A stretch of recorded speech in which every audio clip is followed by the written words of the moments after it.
Hello guys, आ गए हम फिर एक नए क्वेश्चन के साथ। प्लीज़ दोस्तों मेरे चैनल ईजी अध्यापक को सब्सक्राइब करें और वीडियो को लाइक करें।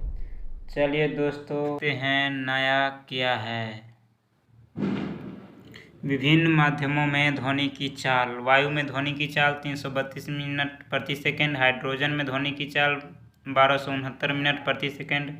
जल में ध्वनि की चाल 1483 मिनट प्रति सेकंड। लोहा में ध्वनि की चाल 5130 मिनट प्रति सेकंड।